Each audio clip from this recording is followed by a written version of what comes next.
Did you know that there are books mentioned in the Bible that were never included? From epic battles to the lost wisdom of Solomon, these missing texts could change our understanding of the Bible if we ever discover them. The Bible is actually missing many books, texts that are mentioned within its pages but never made it into the canon. Some of these lost works may have once been considered important, but for reasons lost to history, they did not become part of the Bible we know today. The Bible is far from being a single, unchanging work.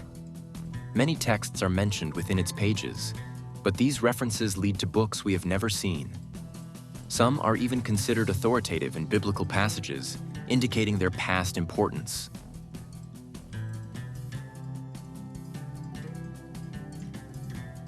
Here are a few examples of such lost books. The Book of the Wars of the Lord. The title itself sounds epic, like a tale of exciting battles and divine intervention. But there are no traces of this book left, and we are left to guess at its contents. The Book of Jasher. This book is mentioned as containing significant historical events, such as the battle in which Joshua causes the sun to stand still. Unfortunately, the text of this book is also lost and remains inaccessible to modern readers. The Acts of Solomon. The wise and wealthy King Solomon likely had an incredible story to tell. However, the full account of his life as described in the Bible remains a mystery. And this book was not included in the canon. The Chronicles of the Kings of Israel and Judah. These chronicles are mentioned repeatedly in the books of Kings and Chronicles as sources of information about events in the history of Israel and Judah. But they never made it into the final version of the Bible, and no copies have ever been found. Why were these books not included in the Bible, especially if they are mentioned in the Bible itself? There are several theories and reasons for their disappearance. For one, ancient texts were often written on perishable materials like papyrus or parchment, which do not hold up well over the course of thousands of years. Without careful copying and preservation, such texts could simply disappear. Another factor is the decisions of early religious leaders. Early religious leaders and councils made key decisions about which books would be considered divinely inspired and included in the Bible. Councils such as the Council of Nicaea in 325 played a major role in this process. Books that did not fit theological views or goals were excluded, regardless of their historical or spiritual significance. Finally, the controversial or radical nature of the texts played a role.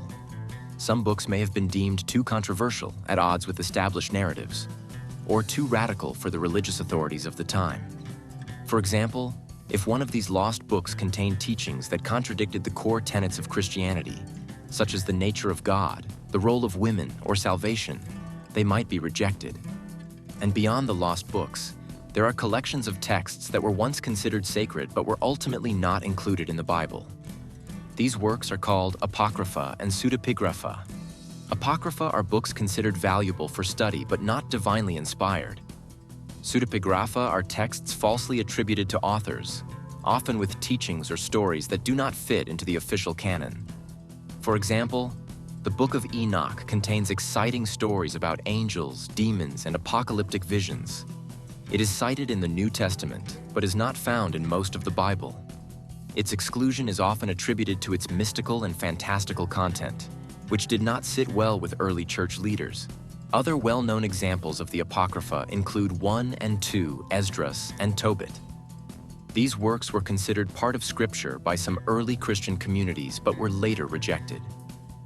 Although they survive in some versions of the Bible, such as the Catholic Bible, they are not found in most Protestant editions. And the process of choosing the biblical canon was as much a political one as it was a theological one. Early church leaders, many of whom were motivated by a desire for unity and concentrated power, debated which books should be accepted as Scripture.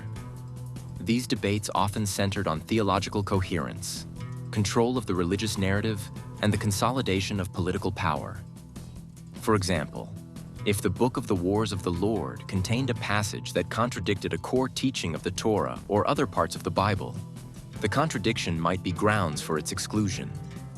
Likewise, texts that offered alternative interpretations of key Christian doctrines, such as the role of women in the church or the nature of salvation, might be rejected as heretical. Some books, such as the Gospel of Mary, were also excluded because of their depictions of women in leadership roles that ran counter to the patriarchal structures espoused by early Christian leaders. And the idea that these lost books might be found is mind-boggling. And what might happen if archaeologists discovered the Book of the Wars of the Lord or the Acts of Solomon tomorrow? Would that destroy Christianity and Judaism? Probably not. Such finds would be unlikely to shake the foundations of these religions, but they would certainly spark new debates and discussions about the nature of sacred texts and the decisions that shape the Bible. An example is the discovery of the Dead Sea Scrolls in the 1940s. These scrolls contained many biblical texts with variations from the canonical Bible, forcing scholars and religious authorities to re-examine the history of the biblical text.